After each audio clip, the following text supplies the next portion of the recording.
Hear ye, hear ye. The court is now in session. The state is Montressor, who stands accused of murder. Montressor, how do you plead to the charge of murder in first degree? Not guilty.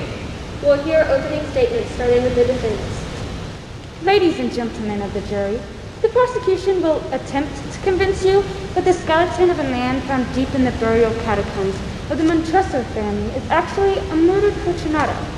But no one saw a murder committed. The only evidence we have that the skeleton may be Fortunato is the fact that the man was buried in a jester's outfit. With the identity of the victim being in question, no motive, and witnesses whose memories may be failing after 50 years, I trust you will find my client, Montressor, not guilty. The defense sounds convincing, but the truth of the matter is Fortunato was last seen in the catacombs in company of Montressor. The witnesses are not mistaken, and there is a motive: revenge. Prosecution, call your first witness. I call Abel, a servant in the house of Montressor.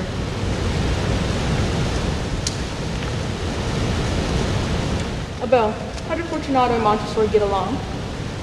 For the most part, it seemed good, but when Fortunato wasn't around, Montressor complained about him and claimed that Fortunato insulted him.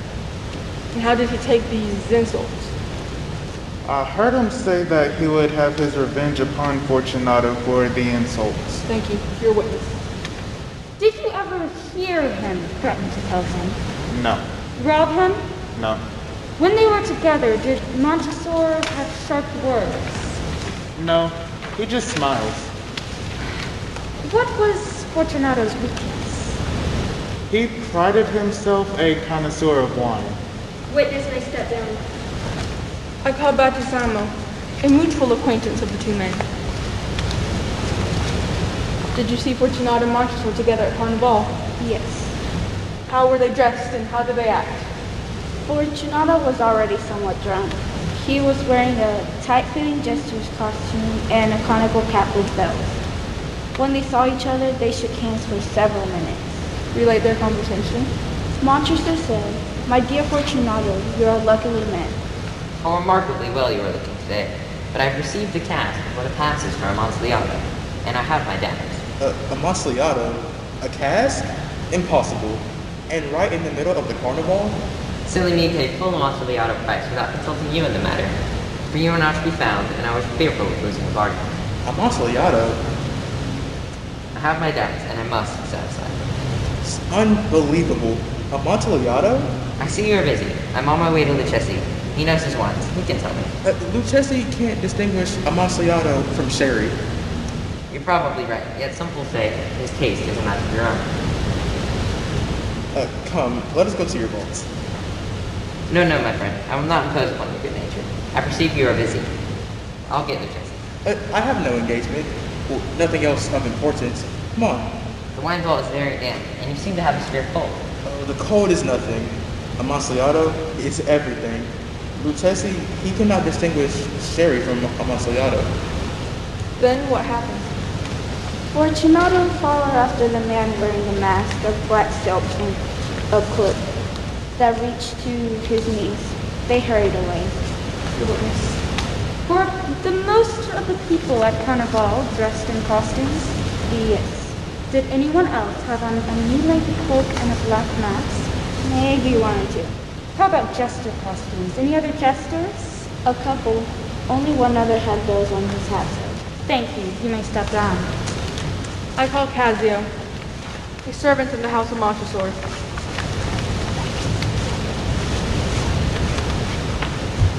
Casio, what did Montressor tell you the night of Carnival? The master said he'd be out all night at the carnival, and explicitly ordered us not to stir from the house. And did everyone obey? Now, the moment he turned back, most of us snuck out at the carnival. But you and Deidre stayed. Yes, What did Montressor do upon arriving home? he took 2 torches from their scones, one for himself and one for Fortunato, and went through the archway and led into the vault. When they went down a long winding staircase, I heard Fortunato say, "Fortunato, be careful." Was he? He had an unsteady gait, like a man who had too much to drink, but I could hear the bells on his cap jingle as he walked. And what did you do? I got Deidre, and we followed them since they both had some drinking. I was afraid they would hurt themselves. Where did they go?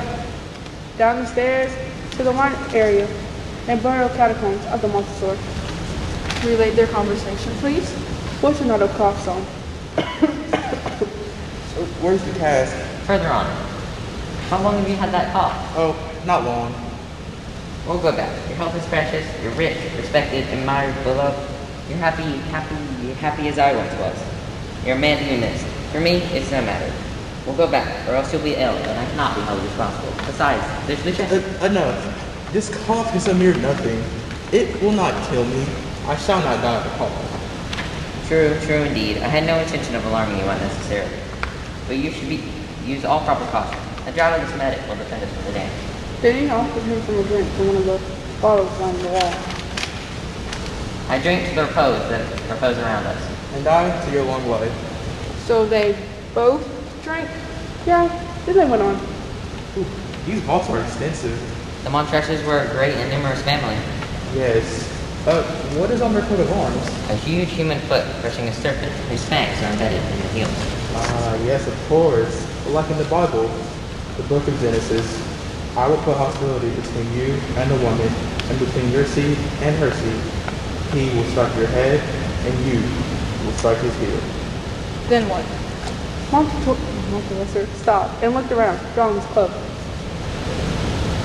I fear we're below the river's bed. The drops of moisture trickle among the bones.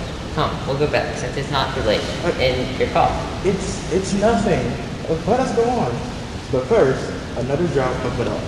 So they drank some more, and Deidre and I should go back and get the blanket and the timber. Why? She thought the torches might go out in the damp. Did you? Yes. So, the whole time you observed the two men. They were getting along, and Montresor was urging Fortunato to go back because he was concerned about his health. Yeah. Witness may step down. I called Deidre to the stand.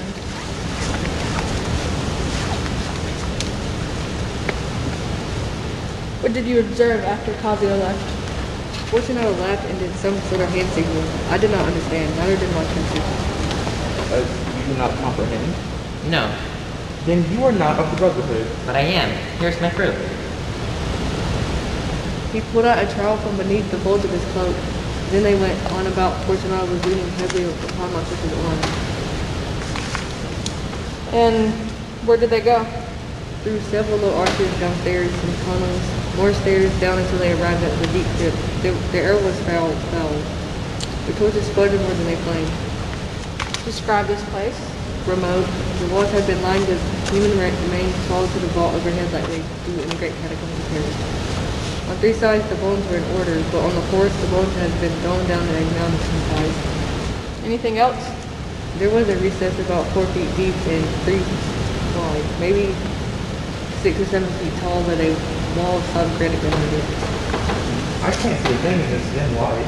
Go on. There's Amontillado. As for the chest, He is an ignoramus. much like you, his costume suits you. The Montresor furthered him to the granite with a short chain and padlock. He wrapped the links about Fortunato's waist and locked it, stepping back with a key. Did Fortunato struggle? No, he was too drunk and too astounded to resist. Do you know how damp it is down here? Too damp for me. Once more, I implore you to return. Fortunato was too confused to speak. No, then I must positively leave you. But first, I must explain. The Amontillado. Where? Was there a cask of sherry? No, just building stone and mortar hidden under bonfire. And what did Montresor do with them? He began vigorously up the wall, the entrance of the niche. What did Fortunato do? He seemed to be sombering up. First he cried, more of a moan. The sounds followed by the furious vibration of the chain. How much of the area had been bricked up? 4 rows. Then what? Montresor sat down upon the bones and resisted a bit. Then finished the 5th, the 6th, and the 7th tier. How high was the wall? Chest high. I heard several loud and shrill screams from Fortunato. Montresor pulled out his rapier like a madman. He began to scream even louder and longer. What time would you guess it was? Midnight. Montresor completed the 8th, the 9th, the 10th, and all but one brick of the 11th tier. Montresor struggled to fit it in. What did you hear? Fortunato, he said, A very good joke indeed. An excellent test. We will have many a rich laugh about it at the palazzo. Oh, for our wine. Yes, the Amontillado. Yes, the Amontillado. But is it not getting late? Will not they be awaiting us at the palazzo? Lady Fortunato, and the rest. Let us be gone. Yes, let us be gone. For the love of God, Montresor. Yes, I said, for the love of God. Then Montressor tossed a torch through the hole, fitted the stone, and was clattering up. When I stepped backwards, tripped, and hit my head. I knew nothing until I came to my bed. I recall witness C to the stand.